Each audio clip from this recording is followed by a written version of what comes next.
Good evening. Welcome to another edition of Sound Health on Lagos Television. I am Olasumbo Modupe. We bring you Sound Health every Tuesday at 6:30 p.m. and we enlighten members of the public on trending health issues from around the world. Today we are asking questions about the status of Nigeria's healthcare. Is Nigeria's healthcare facing a policy or finance problem? How do we start ensuring we translate our policies and finance into excellent care? Stay tuned, the conversation begins after this break.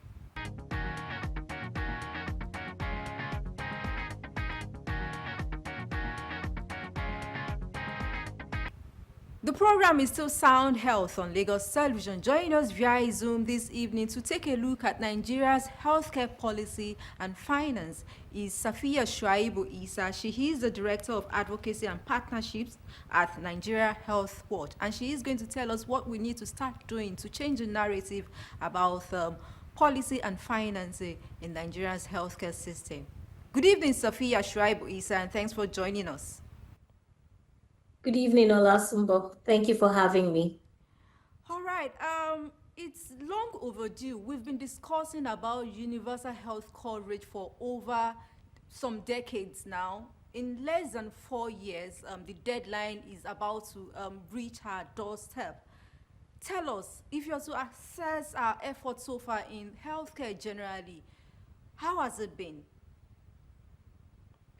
Thanks, Olasumbo. This, of course, pertinent and timely question. More needs to be done. Yeah.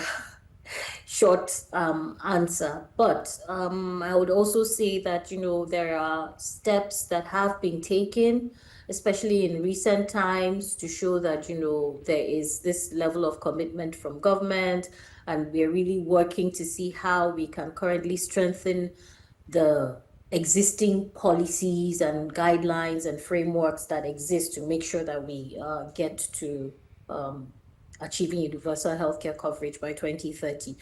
What we need is acceleration, but I think not just acceleration, but acceleration in the right manner, making sure that everybody is pulling in the same direction so that, everything is just pushing and getting us closer.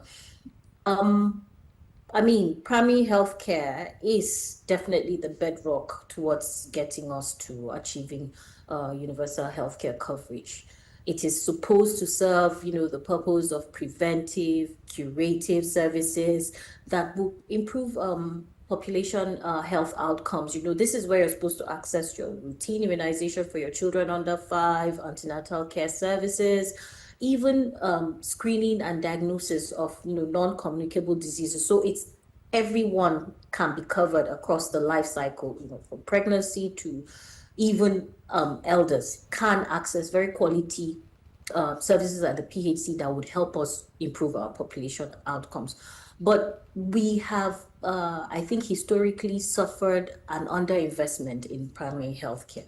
And, it's, in this regard to see how we can strengthen current existing investments that have been made to see that we revitalize our PHCs, improve functionality, governance, coordination, that, we really reached out to the Lagos State Primary Healthcare Board and, tried to understand what we can do as advocates that are interested in seeing this arm, move from where it currently is to where it can be. And we sort of agreed that, look, there needs to be a leadership dialogue, because it is not just the sole responsibility of this current agency to ensure the delivery of this improved primary healthcare system. It is a whole of society and government approach. Even the citizens are involved and included. And, so this leadership dialogue, I want to say it's an important lever, and conversations such as this and engagements such as this are really supposed to strengthen that foundation that would help us to push together so that we can actually see it translating and getting us closer to achieving universal healthcare coverage. I want to pause here to be sure that I am, responding to what you expect from me in this regard. All right, then. Thank you, Sophia. So we often hear about brilliant policies, implementation, right from the 1960s now to in the late 20s, 2026. Is it just about making policies? And how do we move from the roundtable discussions, policy advocacy? Because I'm glad you mentioned that you've made some steps towards achieving or changing the narrative. Yes. All right. So, of course, policy without implementation is futile, and even more futile is not having an accountability framework or the inclusion of citizens' voices who are supposed to be beneficiaries of this health system, because they are the ones that will tell you if really the policies that you've put in place are working. And implementation does not need to be in any room, so to say. It is supposed to be out there on the field for everybody to see that it is being done. So, like you mentioned, we have beautiful policies on paper, theory, and we have sound technocrats with very good intentions.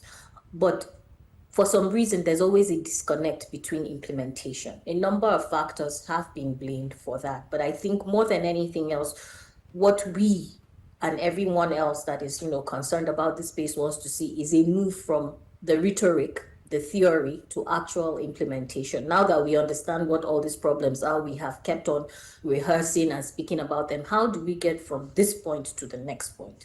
And essentially, that was what that dialogue was about. We had representation from the 57 LGAs and LCDAs in Lagos, a very critical stakeholder in ensuring functionality and governance of primary healthcare systems.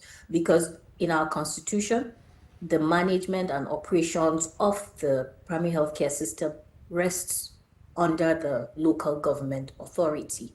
But the Lagos State Primary Healthcare Board, in this case, has the oversight of ensuring the technical soundness and delivery of, the health workforce, services, quality, making sure that, this infrastructure that is in place is actually serving the needs of the people and maintaining quality standards. We have our permanent secretaries and the health districts. All these levels of governance have been put in place to actually ensure the effective governance and even rollout of services for primary healthcare. But one thing was clear: there was no communication, or rather it was really poor in terms of what it can serve to achieve. But even at the heart of that low communication was the fact that there was a misunderstanding about who is responsible for what. Financing is important, but if finances are deployed without a sound implementation plan, it leads to wastage, and then we cannot see functionality of PHCs. Beautiful buildings without health workforce to man and deliver the care that is required is also another gap. So maybe a PHC is existing and it's there, but there are no staff, and so it is not delivering on what it is supposed to. So it just means that all these systems or these structures need to work together as a unit, and that is one of the things that policy dialogue helped us to establish. Clear roles for our local government chairpersons, the clear role of our state primary healthcare board, the clear role of our health districts, and how they can complement each other to make sure there is improved service delivery for the people. And then the people also, the accountability that they're supposed to be responsible for, and how they can make sure their voices are mainstreamed in the delivery of care that is context specific and meets their aspirations. It was well attended. We even had representation from the Lagos State Health Management Authority, which is responsible for ensuring the delivery of health insurance, a key, service delivery that will make sure that people are not, how will I put it, impoverished by paying out of pocket for care at the hospitals.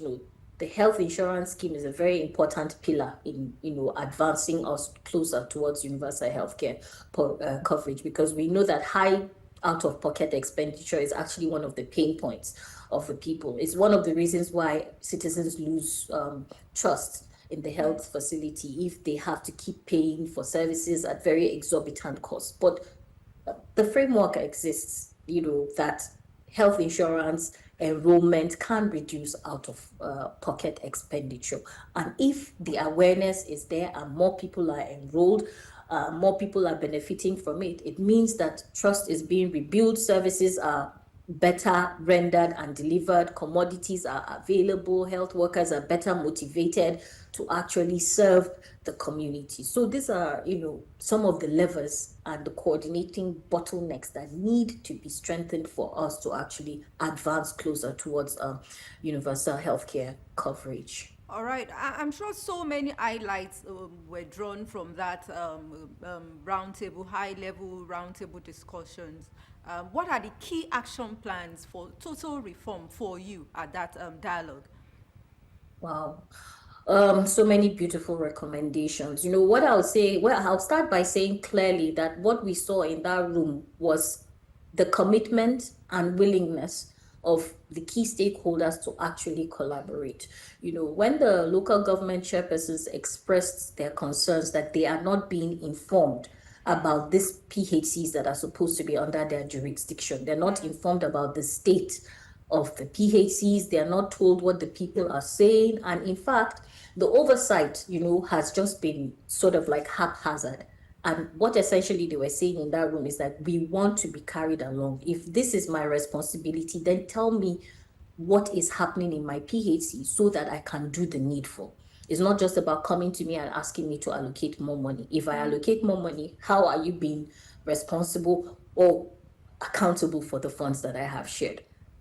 Immediately they identified the gap that there needs to be a health advisory committee, which comprises of the local government representative, the representative from the state primary healthcare board, even medical officers of health, and representation from the health district. Now, this PHC advisory committees will now be responsible for mainstreaming and ensuring that the funds disbursed either through the basic healthcare provision fund or direct funding from the government is actually channeled to ensure that there are more health workers available at the primary healthcare centers. Commodities, drugs are available. When citizens that are enrolled on health insurance come for services, they are able to access their services without any pain or discomfort. The basic healthcare provision funding that is coming to that facility is actually being utilized for what it's there for. And what it is there for is for administrative purposes, making sure operations of the PHC are running smoothly, buying and restocking commodities, and making sure that the vulnerable members of that community are accessing care free of charge, because there is a provision for this set of people to be able to access care, because they have been profiled and they cannot afford to pay. So they are supposed to access services under the basic healthcare provision fund free of charge. So this PHC advisory committee, once it's institutionalized, will make sure that these services and these functionalities happen, and the people that need to be informed so that they can fix what is wrong are kept informed. So that was one of the major key takeaways from there. Another major key takeaway was for us to make sure that we revitalize and revamp our ward health committees. These are the key group of persons that can make sure that everyday Nigerians like you and I, when we have complaints or concerns with the kind of services that we're receiving, where we have a place, first stop, that we can go and communicate. Of course, we might not have access to the local government chairman, but we can access the World Health Committee to express our concerns, to say, look, this health worker attitude maybe in this PHC is not satisfactory. I was not happy with how my wife was treated. We went there and there was no immunization going on, and we were told to bring our children for routine immunization. So this kind of concerns, or maybe the toilets are not functional and is one of the reasons why our women and children don't feel comfortable coming to the PHC. So this kind of concerns, having a place or someone that we as citizens can share is why we need our ward health committees to be revamped and be brought back. So that's another key recommendation. Again, We heard, the LCDA and the LGA chairperson saying that, look, if they are informed about the accurate needs in terms of manpower, which is another gap, that's the health workforce, some of them are willing to actually recruit and staff the primary healthcare centers with the doctors, with the midwives that are required to make sure that services and quality of care are available at the primary healthcare centers. So in terms of, improving service delivery, improving standards, and making sure functionality and operation standards of practice are maintained, we had very important key takeaways. In fact, it was such a good meeting that immediately they were like, look, we would have to work towards a retreat that will have all of us in the room so that we'll get even to the nitty gritty, those other aspects that we could not expound on during that leadership dialogue, so that, if it's a matter of 2-3 days, let us sit down, talk honestly to ourselves, all of us, from the State Ministry of Health, local government authority, the Primary Healthcare Board, LASHMA, health district authorities, all the key stakeholders involved in improving and ensuring delivery of quality healthcare in Lagos State, planned that they would have that retreat so that even more concrete timelines and commitments and action points can be elicited. But just to say that, we as health advocates, we are already tracking these commitments and following up with the Lagos State Primary Healthcare Board, through the Lagos Primary Healthcare Board, to make sure that, number one, that Primary Healthcare Advisory Committee takes off. They start having those quarterly engagements, and making sure that the inclusion of citizens' voices through our Ward Health Committee is institutionalized, so that there is feedback and the people feel heard and trust is being rebuilt back in the health system and the primary healthcare, essentially. Okay, Let me pause I'm here. glad. I'm glad trust is one of the key highlight for from the dialogue, and I'm also happy that accountability, when all these key players are accountable to the people, so the people they serve, trust is built over the night or over some period of time. Talking about accountability, I'm sure the basic healthcare fund was also in view at the health policy dialogue. How do we start ensuring that these funds are implemented for the purpose for which they were actually allocated?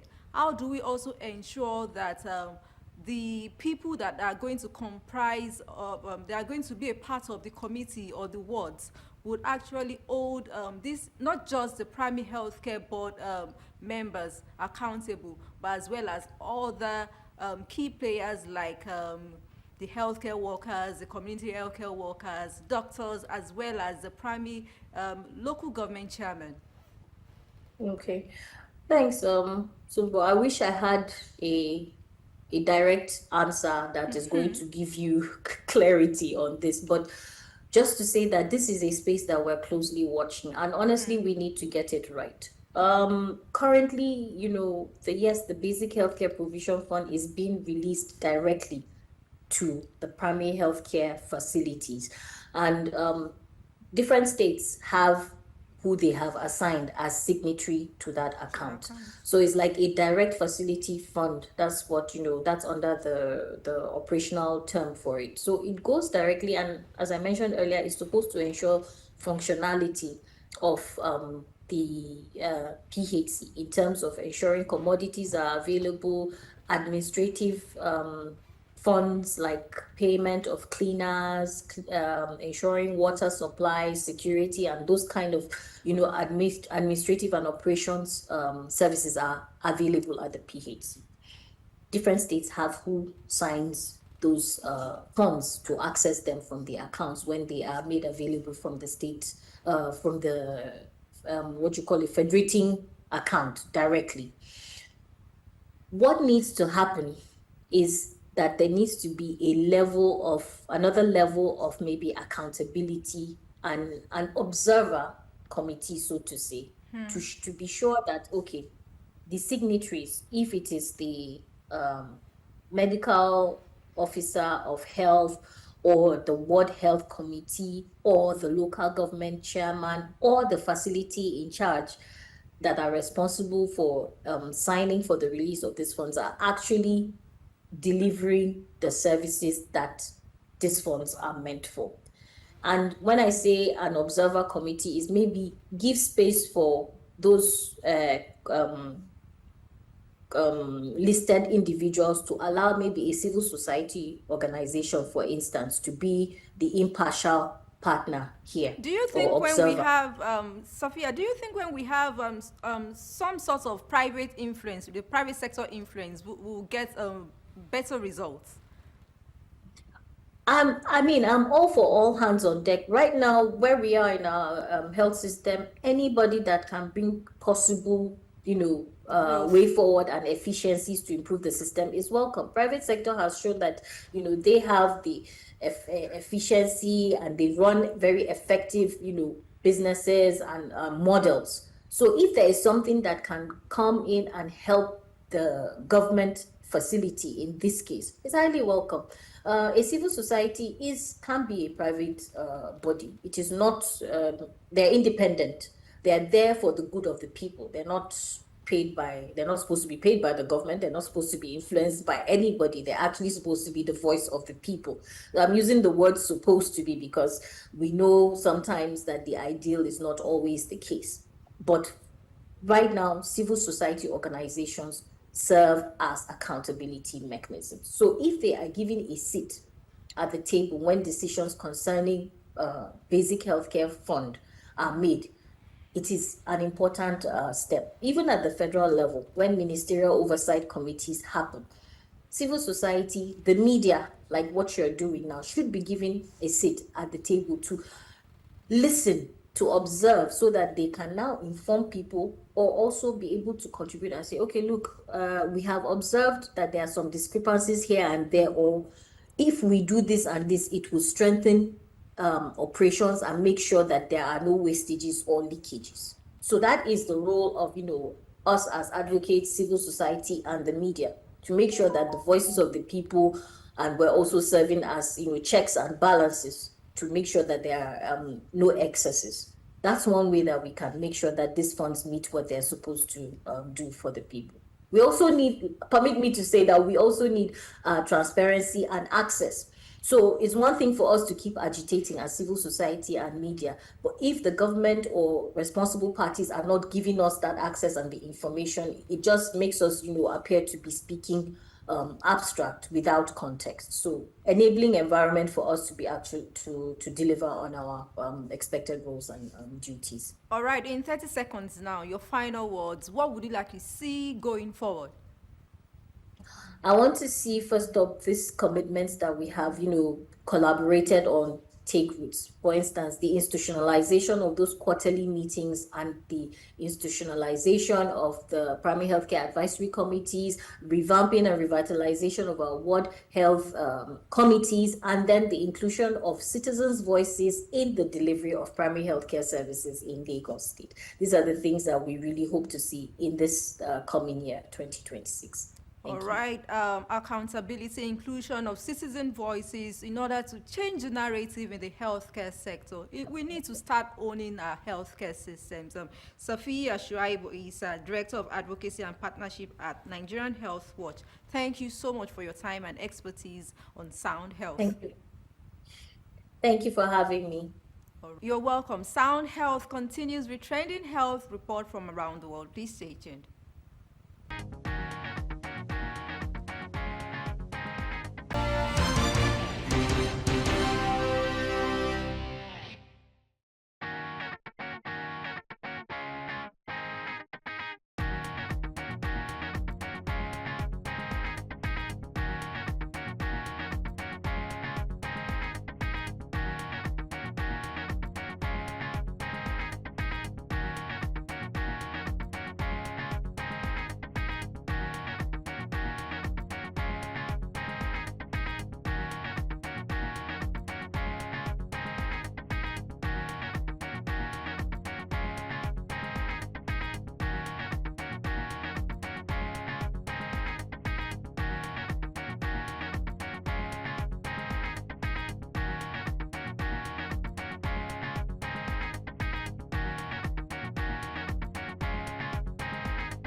The program is still Sound Health on Lagos Television. Quality care isn't just an act, it's a ritual, it's a habit. If the public needs to get excellence from whatever healthcare service they can access, then the time is now to start changing the narrative. We need to start ensuring accountability. We need to start ensuring excellence, whether at the tertiary or at the secondary or primary healthcare level. Accessing quality healthcare isn't just a responsibility, it is a right. This is why we say thank you on today's episode of Sound Health. For comments and inquiries, or you have topics you'd like us to treat, please send SMS to 00358266603 or follow us on social media at Lagos Television, #Sound Health. A sound health is a sound mind. Make healthy living your choice.